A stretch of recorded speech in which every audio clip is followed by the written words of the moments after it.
Am I the asshole for refusing to let my girlfriend bring her dead dog's ashes on vacation?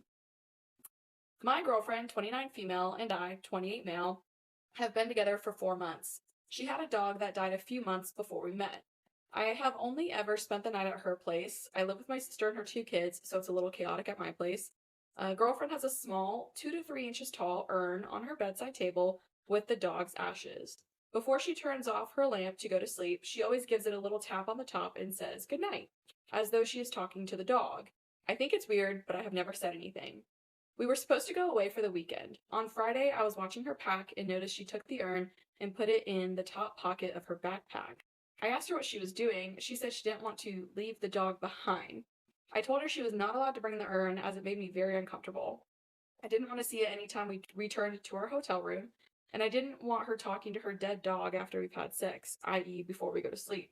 It's weird, and frankly, she's been mourning this dog for too long. She didn't argue. She simply started to unpack her bag. She told me to have fun on the weekend getaway as she would not be coming. I asked if she was seriously choosing a dog's ashes over me. She said she was choosing herself over me, as I could have spoken to her with kindness and empathy, but didn't. She also said that I didn't get to dictate how long she's allowed to grieve. Then she asked me to leave. She hasn't replied to my texts. I think she's overreacting. My sister said she can see both of our sides. Am I an asshole for thinking my girlfriend is weird for being so attached to her dead dog's ashes?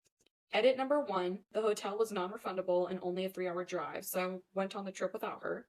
Edit number 2, she started seeing a psychologist around the same time we started dating, but she hasn't told me any specifics, but she said the trauma of losing her dog suddenly brought to the surface other trauma in her past.